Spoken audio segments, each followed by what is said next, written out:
Why would Ryan have to do this? Well, you see, Ryan had a bigger problem. And his problem stems from what happened between his wife, Blake Lively, and a guy named Justin Baldoni. Okay.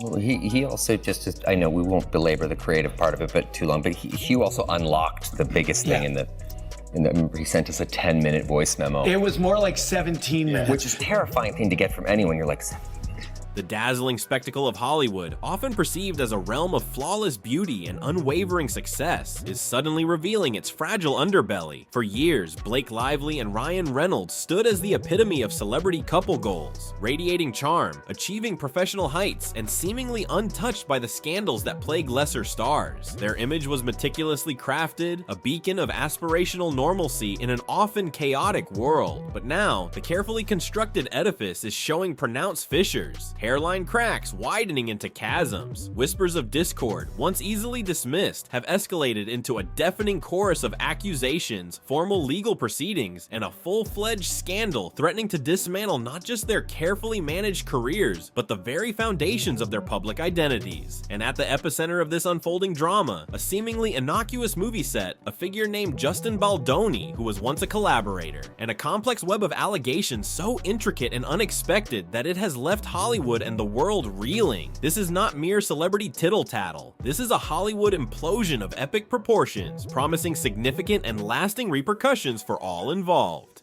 Yeah. My relationship with my father, which was very complicated and difficult. My dad was a very, I come from a middle class, kind of blue-collar home, and my dad was just of that generation, where it's just like, he was Clint Eastwood, less is more. Simple grunts is how he communicated. Okay, gotcha. I think people tell themselves stories, and this sort of comes back to your worldview that you just mentioned about. Just as the intricacies of the Lively-Baldoni conflict begin to unfold, a completely unforeseen development throws the narrative into further disarray. Ryan Reynolds, the beloved actor who captured global affection through his earnest investment in Wrexham Football Club, finds himself abruptly ousted from his ownership role, removed from the very project that seemed to solidify his image as a relatable, down-to-earth celebrity, invested in community and genuine passion. Is this merely a cold, calculated business maneuver? In the often murky waters of Hollywood dealings, such simple explanations rarely hold true. Intense speculation is now rampant, suggesting that this sudden departure is far from an isolated incident, but rather a stark symptom of a more pervasive malaise. Could Blake Lively's burgeoning scandal be the initial tremor that sets off a cascade of aftershocks, destabilizing Ryan's meticulously built professional world? Is her personal turmoil not confined to tabloid headlines, but actively seeping into and poisoning every facet of their once untouchable empire? The hushed conversations in industry circles hint that Blake might be inextricably linked to Ryan's professional setbacks, and the genuine truth, as is so often the case, is proving to be far more convoluted and deeply entrenched than initial glimpses suggest. Blake Lively might have just done herself in this battle with Justin Baldoni, although she didn't do it intentionally. It was something she said long before she ever worked with Justin Baldoni. Right, but there's something she said that has now been resurfaced, and it is right on the nose as far as what the issues are in her battle with Justin Baldoni. The cinematic project intended to captivate audiences was titled with a sense of finality. It Ends With Us, a film headlined by Blake Lively and helmed by director Justin Baldoni. Yet, ironically, far from signifying an ending, the set of this movie became the genesis of a dramatic escalation. Beneath the carefully curated veneer of a high-profile Hollywood production, an undercurrent of unease was rapidly transforming into a full-blown tempest. Blake Lively ignited the initial conflagration with a series of startling pronouncements. Allegations of unsettling conduct on set pointedly directed at Baldoni. Initial details remained intentionally opaque, veiled in suggestions of a compromised atmosphere. Allusions to professional lines transgressed during sequences designed to portray intimacy. The nascent claims painted a disturbing portrait of a director allegedly overstepping professional boundaries, leaving Lively in a position of perceived vulnerability and profound discomfort. This was more than just typical on-set friction or creative disagreements. This was the initial spark, the critical ignition point that unleashed a raging Hollywood inferno, rapidly consuming reputations and threatening to dismantle careers. I always thought I'd end up as in law enforcement, like my family. So I didn't imagine that acting was a way to get out of the house. It wasn't really like a passion when I was a kid. It was something that I was already doing at home, to survive. So Right. you kind of, I noticed when I was a kid, making people laugh was a great self-defense mechanism. It really helped me kind of navigate my way through my own home with my older brothers and my dad, and I could diffuse them by making them laugh. Discarding conventional strategies of measured denials and carefully worded public relations statements, Justin Baldoni adopted a decidedly more combative stance, responding with a forceful legal offensive, deploying not one, but a dual barrage of lawsuits. His primary target, the venerable New York Times, the very journalistic institution that initially disseminated Blake's accusations to a global audience. Baldoni's legal filings accused the publication of demonstrably biased reporting, alleging a predisposition to favor Lively's perspective and prematurely casting him in the role of the antagonist even before a comprehensive examination of all available evidence could be undertaken. But his legal riposte extended far beyond the media realm in a move of audacious and unprecedented scope that reverberated throughout the entertainment industry. Baldoni broadened his legal assault to directly include both Blake Lively and Ryan Reynolds as defendants. This was no longer a matter of mere reputational damage control. This was a resounding declaration of open conflict, a formal initiation of legal warfare. Vague allegations instantaneously transformed into meticulously crafted legal documents. Whispered rumors solidified into formalized grievances lodged within the legal system. The stakes transcended mere public perception. They now encompass substantial financial liabilities, potentially reaching into the millions of dollars, and the very real threat of irreversible damage to established careers and hard-won public trust. I would say that they're more surprises because they have beginnings, middles, and ends. They're not like, it's not just like a, hey, there's the person and we move on. It's they're there for a reason.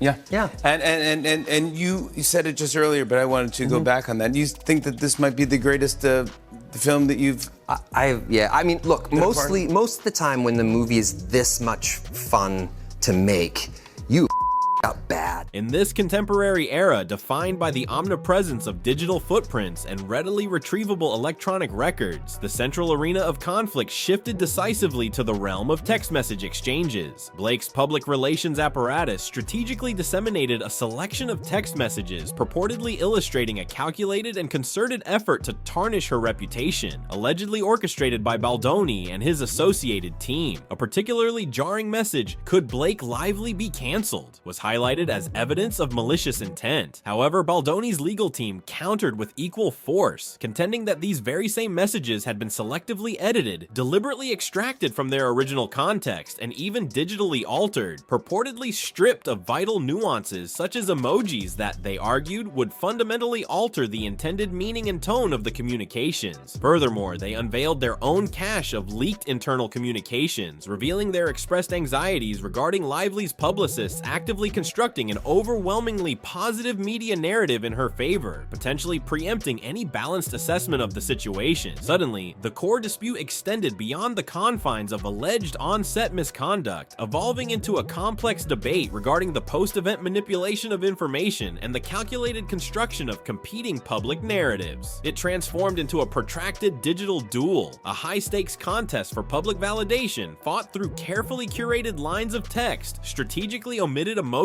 and competing interpretations of digital exchanges. The paramount question that now dominates public discourse is, within this convoluted, digitally mediated conflict, can any objective observer genuinely discern a singular, verifiable truth amidst the cacophony of conflicting claims? Well, that is also accurate and weirdly high praise as well.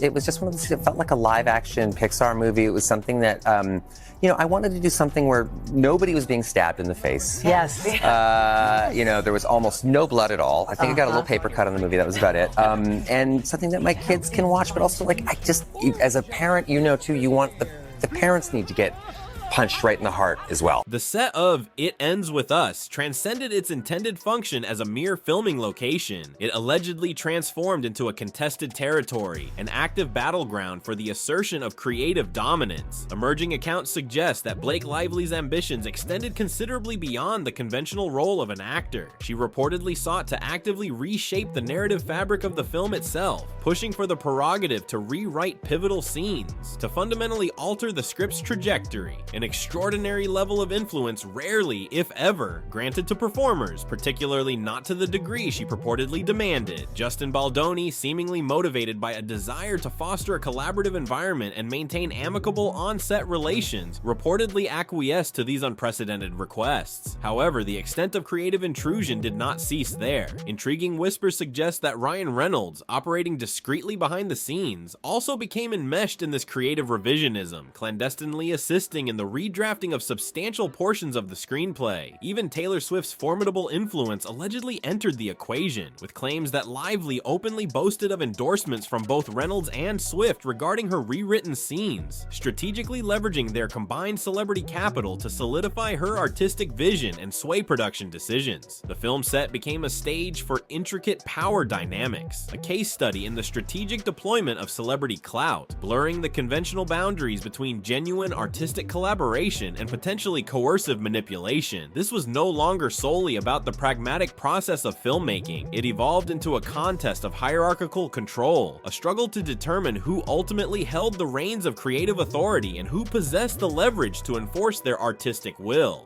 The crux of Blake's accusations regarding on-set misconduct centered on a specific scene, a purportedly harrowing moment she described as deeply unsettling and professionally inappropriate. She alleged that during this scene, Baldoni engaged in unwelcome physical contact, specifically whispering intimately and touching her without explicit consent, actions she maintained were demonstrably outside the bounds of the established script and professional decorum. These were serious accusations, painting a disturbing picture of potential on-set harassment and abuse of power. However, in a dramatic and strategically calculated maneuver, Baldoni's legal team unleashed a game-changing piece of evidence, leaked unadulterated raw footage of the very scene in question. The content of this footage proved to be nothing short of revelatory, sending shockwaves through the industry and fundamentally reshaping public perception. The visual and auditory record contained within this footage presented a starkly contrasting reality, unequivocally contradicting Lively's meticulously crafted narrative. The filmic evidence showcased both actors demonstrably in character, engaged in professional scene work, with even Blake herself proactively suggesting the inclusion of dialogue during the scene to enhance its romantic undertones. Crucially, the footage revealed no evidence of inappropriate whispering, no instance of unscripted or unwelcome physical contact. The unvarnished reality captured on film directly shattered the carefully constructed edifice of Blake's accusations, presenting an alternative and seemingly more accurate account of the events in question. Suddenly, the credibility of Lively's claims was not merely called into question, it was demonstrably undermined by concrete visual evidence, casting a harsh and unforgiving light on the veracity of her public pronouncements. About a month ago, this really hit home with me too. About a month ago, I was sitting in traffic and I was just like jamming These Dreams by heart. I was killing it in the car.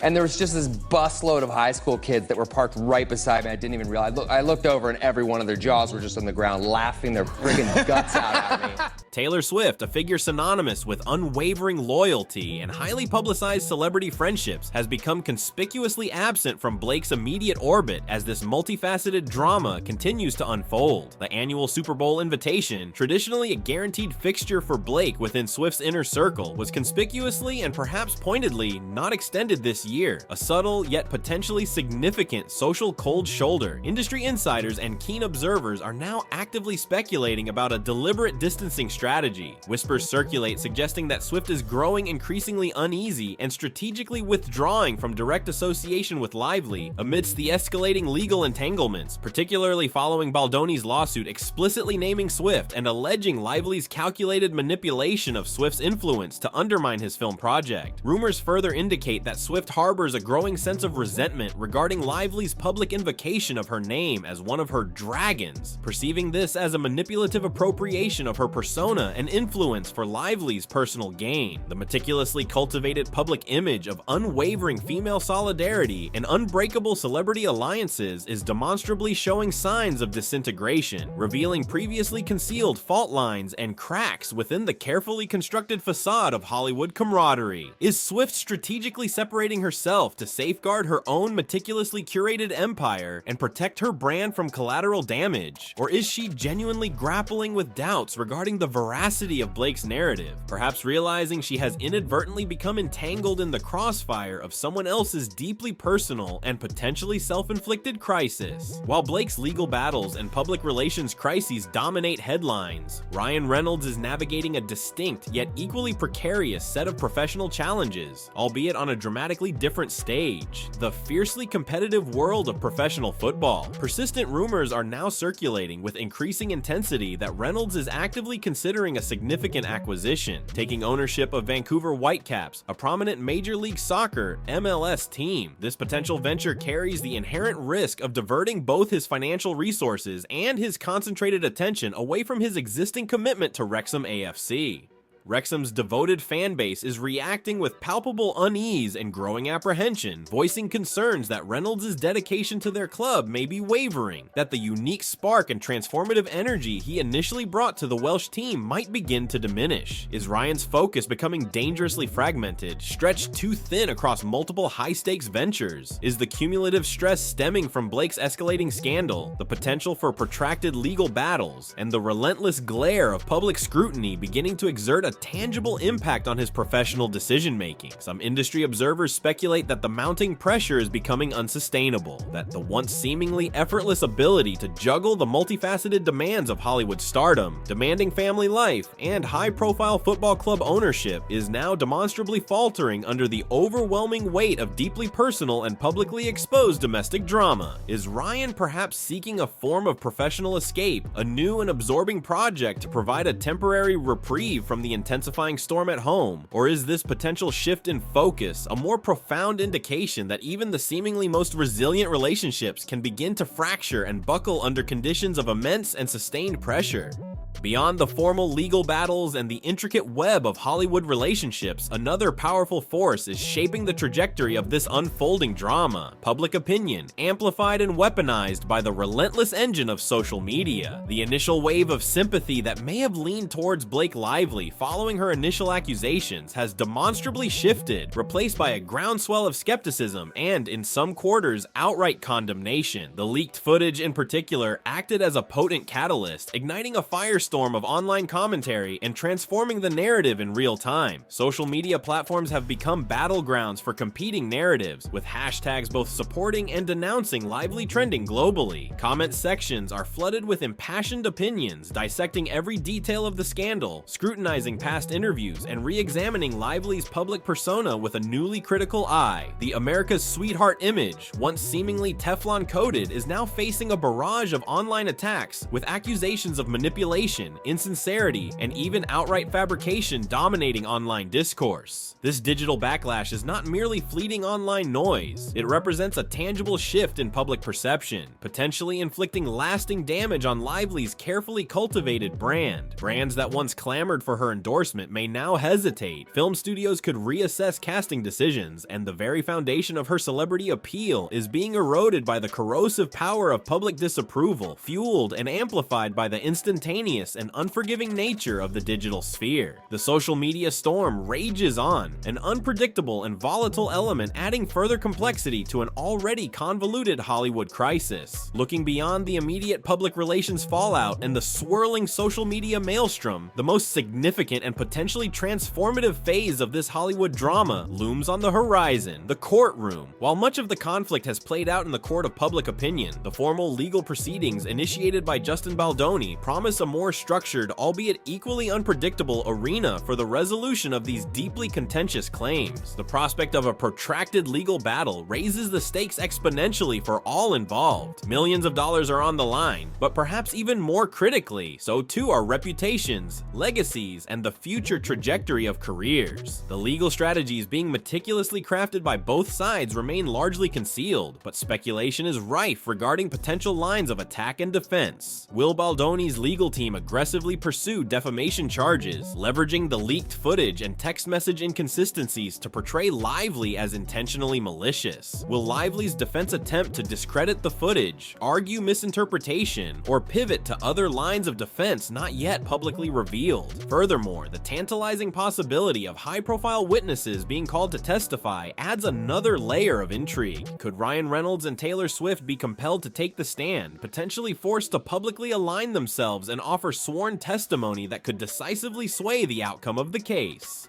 The courtroom battle represents a high-stakes gamble for everyone involved, a legal chess match where every move will be meticulously scrutinized and where the ultimate verdict could irrevocably alter the Hollywood landscape and redefine the boundaries of celebrity accountability in the digital age. The uncertainty is palpable, the potential consequences immense, and the world waits with bated breath to see how this dramatic legal showdown will ultimately unfold.